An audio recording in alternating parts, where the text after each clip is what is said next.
J'ai plusieurs sorties en projet. Quelle sortie? C'est follement excitant. Oh, j'ai hâte de t'asseoir. Euphoria, la saison 3. Sablier pour le temps qu'a passé. Oui, c'est Voilà, Bah, qui ça, sort le temps, effectivement le 13 avril sur HBO Max après quoi, beaucoup de 3 temps. ans, 4 3 ans, ans. 4 Ah, ans. c'est 4 C'était 2022 la saison Voilà. 2, c'est 2026 Bon, là. j'allais dire qui a hâte, mais toi, c'est plus on sait. Ah ouais, maintenant, donc, hein, voilà.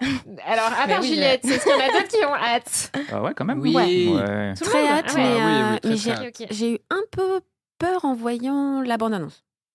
J'ai pas retrouvé du tout l'ambiance d'Euphoria. Après, c'est une bande-annonce, donc voilà.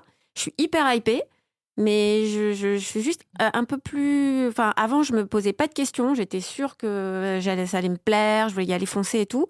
Là, j'y vais avec un peu d'appréhension. Là, pour le mais coup, il y a je leur fais tellement de confiance, temps qui a mais passé, c'est vrai que c'est compliqué. ouais, Quoi. je leur fais Après- confiance. mais- Après, l'intrigue inclut le saut dans le temps Ouais. pour les personnages. Heureusement. Donc ça, normalement, donc on les avait quittés, c'était à la fin du lycée. Donc là, on les retrouve quelques années plus tard. On ne sait pas exactement combien de temps, mais voilà. Donc ça l'inclut. Après, comme Stéphanie, je suis un peu sceptique face à cette bande-annonce qui ressemble à une espèce de western survitaminé. Ouais. Ouais. Voilà. Moi, j'aimais beaucoup le côté très contemplatif de Mélancolique, Euphoria aussi, ouais. mélancolique. Donc voilà. Donc j'espère ils vont pas avoir le défaut de se caricaturer eux-mêmes sur ce qu'ils avaient réussi à faire parce qu'ils jouaient quand même sur le côté presque pas réaliste des personnages, ouais. toujours sur la brèche de la séquence. caricature des jeunes de cette génération-là. Donc faudrait pas qu'ils poussent le curseur trop loin, qui était déjà bien poussé. Voilà. Ok. Mm. Je vous fais une liste des prochaines sorties à venir sur les plateformes et vous allez mettre sur votre ardoise celle que vous attendez le plus. Une Nous seule. avons donc Margot a des problèmes d'argent sur Apple TV le 15 avril, une série avec Elle Fanning et Michelle Pfeiffer. Mhm. Acharné saison 2 sur Netflix le 16 avril avec Oscar Isaac et Carey Mulligan. Stranger Things Chronique de 1985 sur Netflix le 23 avril. C'est le spin-off en version animée cette fois qui racontera ce qui s'est passé entre la saison 2 et la saison 3. Recalé le 23 avril sur Netflix, c'est une nouvelle comédie française, une série avec Alexandre Kominek.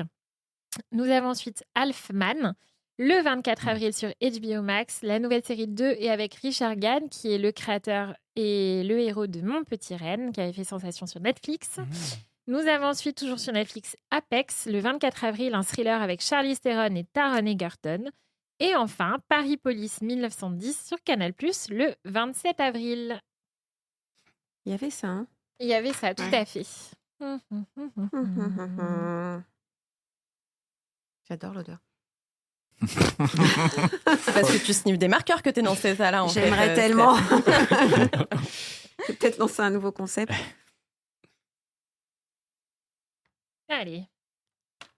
Allez, Thomas, c'est toi qui Je commence. sais pas comment ça s'écrit, mais Apex. Apex, tout à fait. Parce que Passion Taron Egerton. montres à la Pardon. caméra Ah, Passion Taron. Apex. Oui. Je comprends pas pourquoi, mais Voilà. vraiment... Bah ça va, pourquoi? Pour Je l'aime l'intrigue. beaucoup. Pour l'intrigue. Ah non, mais je ne sais pas pourquoi. Je suis premier degré. C'est pas c'est grave, un peu son laissons-la. Joel Kinnaman. Ah, Tu vois, d'accord. voilà. Ok. Parce bon. que les autres me Deux diraient, salles, deux ambiances. il y avait éventuellement recalé. Recalé. Ouais. À voir ce que ça donne. Ok. Et les premiers échos sont plutôt bons Bon. pour recaler. Donc, Eh bien, moi, j'ai mis recalé, effectivement. Voilà. Et alors, j'ai hésité, et d'autant que les comédies, comme je l'ai dit avec Malcolm, c'est pas mon truc. J'aime pas quand c'est drôle. Quand c'est pas drôle. Mais un argument, Alexandre Kominek, que moi j'ai absolument découvert, je le dis toujours, mais dans Bref, saison 2, où il jouait le tonton à l'école des tontons. Et tonton. j'étais morte de rire. Donc voilà, pour Alexandre Kominek, le tonton, je me dis, recalé, ça peut être sympa. Elle marche. J'y vais. Allez, je pensais que quelqu'un allait choisir Alfman, donc j'aurais pu choisir Alfman, vraiment. Mais j'ai choisi Margot a des problèmes d'argent. Pour le casting, Elle Fanning, Michelle Pfeiffer, Nicole Kidman. C'est du lourd quand même. Et j'aime bien le concept, en fait. Donc Margot, c'est joué par Elle Fanning, qui est donc fille d'une serveuse, Michelle Pfeiffer, et d'un un champion de catch, je crois, un truc comme ça. Donc un peu white trash. Et en gros, elle a des problèmes d'argent. Donc qu'est-ce qu'elle va faire? Comme une jeune fille de son temps, elle va se lancer sur OnlyFans. Donc voilà, le pitch, ça a l'air d'être complètement déluré, quoi, et ça a l'air assez drôle. Et les comédiennes sont toutes les trois normalement très bonnes. Donc voilà, et c'est une série Apple, donc on en a déjà parlé. En général, les séries Apple, il y a quand même qualité d'écriture et de production qui est en général assez bonne. Donc voilà. Adapté d'un roman, je crois. Et adapté d'un roman, ouais. Mais Alfman aussi, mais je crois que quelqu'un d'autre va en parler. Alors, est-ce que quelqu'un a mis Elfman? Oui, c'est moi. Marc me connaît. Mais les grands esprits avec Marc aussi, parce que j'hésitais entre ça et Margot. Oui, Elfman, déjà, le premier argument, c'est Richard Gad, qu'on a forcément découvert puisqu'il n'était pas connu avant, mais dans Mon Petit Renne. Moi, c'était une série qui m'avait bouleversée alors que je m'y attendais pas du tout. Donc là, c'est à nouveau lui qui joue, à nouveau lui qui scénarise. Donc voilà, il a fait, de ce qu'on a vu des premières images, il a fait une métamorphose physique pour le rôle qui a l'air absolument dingue.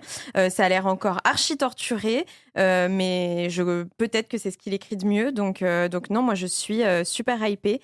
Voilà, effectivement, c'est adapté d'un bouquin. Je voulais pas trop en dire sur le pitch parce que je pense que ça fait partie des séries où voilà, faut se lancer en fait sans se mouiller la nuque. Mais voilà. Il sera à Cannes Série, il me semble. Il sera à Cannes Série, tout à fait. Ouais. Moi, j'ai mis acharné. Pareil pour le casting, parce que j'ai pas eu le temps de regarder encore. Et j'adore Oscar Isaac et j'aime beaucoup Carey Mulligan. Donc, je leur fais confiance pour faire quelque chose d'assez torturé, de bien joué. Et t'avais bien aimé la saison 1, je crois, non? Ou je confonds? Non, je vais rentrer dedans. Donc, c'est pour ça que j'ai pas encore. C'est une série d'anthologie. C'est une anthologie. Ouais. Donc après, je me dis peut-être c'est même pas la peine de. Non, parce que du coup, l'histoire n'a rien à voir. J'ai très hâte. Franchement, j'ai très hâte. Je leur fais confiance totale. Je sais qu'ils vont bien jouer. Et je pense que ça va être assez psychologique. Donc, j'aime bien tout ce qui est psychologique. Mais la saison 1 avait gagné plusieurs prix, je crois, à l'époque. Ouais. Donc,